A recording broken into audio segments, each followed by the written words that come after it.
México, lamentablemente, siempre se ha encontrado entre dos extremos, lo que significa que la mayoría de las veces nos cuesta llegar a puntos medios. ¿Te has dado cuenta de que en México todo parece estar siempre entre dos extremos? Como si no hubiera un punto medio, o estás de un lado o estás del otro. Parece que a veces no hay de otra. Y lo más triste es que hasta nos hemos acostumbrado a vivir así. Desde la política todo se reduce a, es que o eres morena o eres neoliberal. Entre empresarios es que eres de los buenos o de los malos. Entre los ciudadanos eres de los responsables o irresponsables. No hay tonos intermedios, no hay espacio para el gris. Y mientras más radicalicemos estas visiones, más nos alejaremos unos de los otros. Pero la mayoría vivimos en medio, intentando entender, intentando construir. Lo preocupante es que esa división ya se volvió parte del gobierno, del discurso público, de todo. México parece dividido en dos bandos, con Morena o contra Morena. Como si los partidos fueran santos o demonios. Como si Morena no estuviera lleno de políticos que antes fueron del PRI o del PAN o del PRD. Y como si el PRI o el PAN fueran absolutamente malos, como si nadie se pudiera salvar. Y además, ¿no te has dado cuenta de que asumimos siempre lo peor de todos cuando se trata de la política? Nos pasa mucho, incluso no solamente en la política. A nosotros como medio nos tachan de conservadores o neoliberales por criticar a todos, porque eso es lo que hacemos. Criticamos abiertamente a oposición y al oficialismo. Pero lo cierto es que la oposición está tan desaparecida que lo que hay que criticar ahora es justamente pues eso, que están desaparecidos, que no están, que no pintan, mientras que Morena tiene el poder absoluto. Y aún así, los problemas reales de México siguen sin resolverse. Y mientras tanto, el país se nos divide entre el estás conmigo o estás contra mí. Como si el diálogo fuera una pérdida de tiempo, cuando en realidad es la única forma de lograr acuerdos y avanzar. El problema es que no queremos hablar con quienes no piensan como nosotros. Nos cerramos. Preferimos tener la razón antes que buscar soluciones. Y si no tenemos los datos, los inventamos. Así ha funcionado el gobierno los últimos 7 años. Y así, con esa terquedad, nos olvidamos de algo básico. La realidad siempre nos alcanza. Inevitablemente.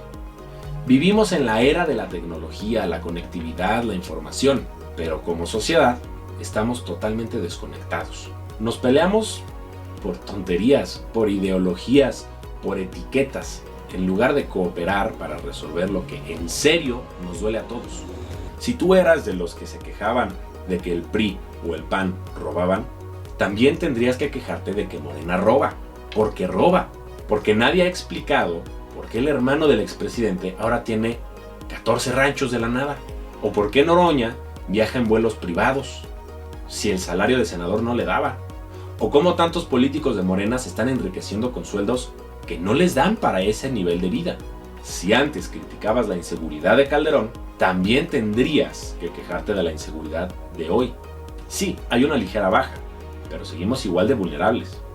Y los problemas de fondo siguen ahí, sin resolverse. Si antes te indignaba que el sistema de salud no funcionara, hoy deberías estar gritando igual o más fuerte, porque el sistema de salud está colapsado, no hay medicamentos.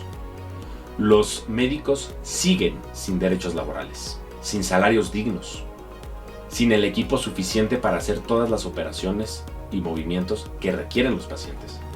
Y no se ha resuelto nada. Si eras de los que hablaban en contra de la corrupción, entonces también deberías hacerlo hoy, porque Segalmex es el doble de la estafa maestra y nadie dice nada, porque no sabemos en qué se fue el dinero del Tren Maya, de la IFA o de Dos Bocas, porque están ahí de seguridad nacional y no nos van a transparentar nada.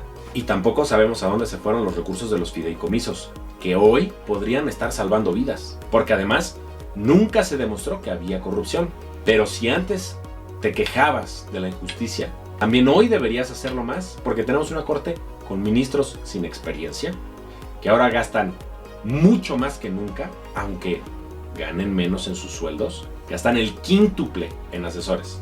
Y la justicia, más lenta y más torpe que antes. Y si apoyabas a la oposición que hoy gobierna, tienes que exigir una oposición viva, valiente, que levante la voz, que señale injusticias, que trabaje por lo que a todos nos hace falta.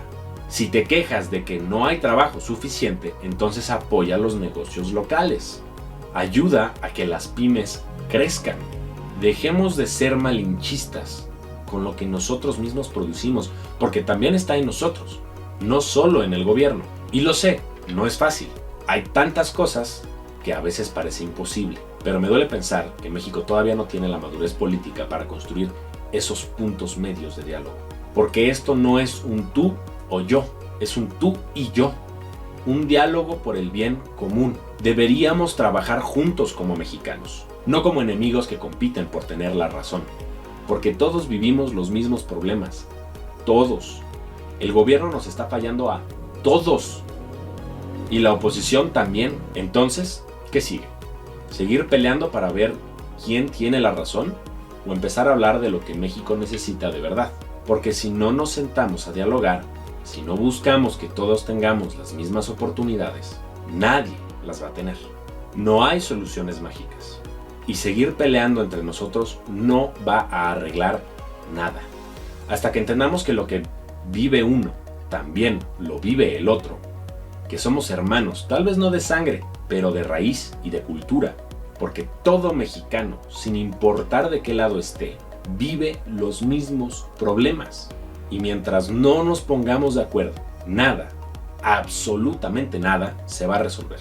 Así que toca ser frontales y ser muy formales, comprometidos y trabajadores. No porque alguien nos lo pida, sino porque el futuro de México depende literalmente de que dejemos de pelear y empecemos a construir juntos.